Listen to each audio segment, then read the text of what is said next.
അങ്ങനെ നമ്മുടെ മഹേഷും ഇഷിതയും കൂടി ചിപ്പിനെയും ആദിനെയും കൊണ്ട് ടൂറ് പോകുന്നുണ്ട്. ആദിയുടെ മനസ്സൊക്കെ ഒന്ന് മാറ്റാൻ വേണ്ടിയിട്ട് എന്താ പോണ വഴിയിൽ നമ്മുടെ ആദിക്ക് ഒരു ഇളനീര് വാങ്ങിക്കൊടുക്കാൻ തീരുമാനിച്ച് ഇറങ്ങുന്നുണ്ട്. ആ സമയത്ത് ആകാശ് മേനൻ ഇവരൊക്കെ കാണുന്നുണ്ട്.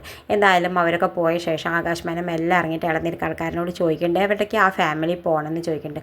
ആ സമയത്ത് അയാൾ പറയുന്നുണ്ട് അവരിവിടേക്ക് ഒരു ദൂരയാത്ര പോവുകയാണെന്ന് പറയുന്നുണ്ട്. എന്തായാലും ആകാശ് മേനൻ മനസ്സിലാക്കുന്നുണ്ട് വീട്ടിൽ കുട്ടി ഒറ്റയ്ക്കല്ലേ ഉള്ളൂ എന്ന് മനസ്സിലാക്കിയിട്ട് ആകാശ് മേനൻ വേഗം നമ്മുടെ മഹേഷിൻ്റെ അച്ഛനെ വിളിക്കേണ്ടത് എന്നിട്ട് പറയുന്നുണ്ട് ബാങ്കിൽ നിന്നാണ് ഞാൻ വിളിക്കണത്, നിങ്ങളുടെ പൈസ ഇവിടെ കിടക്കുന്നുണ്ടല്ലോ അത് എത്രയും പെട്ടെന്ന് ഇവിടുന്ന് മാറ്റണം, അല്ലെങ്കിൽ ഇവിടെ ആകെ പ്രശ്നമാണ്, നിങ്ങളുടെ പൈസ ഇവിടുന്ന് എത്രയും പെട്ടെന്ന് മാറ്റിയിട്ടില്ലെങ്കിൽ നിങ്ങൾക്ക് നിങ്ങളുടെ പൈസ മുഴുവൻ നഷ്ടപ്പെടും എന്നൊക്കെ പറഞ്ഞിട്ട് വിളിക്കുന്നുണ്ട്. ആ സമയത്ത് നമ്മുടെ മഹേഷിൻ്റെ അച്ഛനാണെങ്കിൽ ആകെ പേടിക്കുന്നുണ്ട്. എന്തായാലും വേഗം സ്വപ്നവല്ലിയോട് പറയുന്നുണ്ട് നമുക്ക് ബാങ്കിൽ പോയിട്ട് ആ പൈസ മുഴുവൻ മാറ്റിയിടണം എന്ന് പറയുന്നുണ്ട്.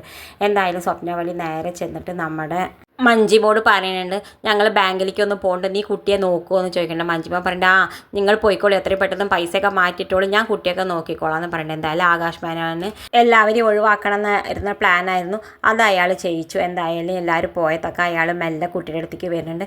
എന്തായാലും കുട്ടിയെ കൊല്ലാനാണ് അയാളുടെ തീരുമാനം. അപ്പോഴേക്കും നമ്മുടെ മഹേഷ് ഇഷിത എത്തുമെന്ന് നമുക്ക് വരുന്ന എപ്പിസോഡിൽ കണ്ടറിയാം. ഇതുപോലെ പ്രൊമോ വിശേഷങ്ങൾ നിങ്ങളുടെ മുന്നിൽ എളുപ്പത്തിലെത്താൻ ഈ ചാനലൊന്ന് സബ്സ്ക്രൈബ് ചെയ്യാൻ മറക്കരുത്.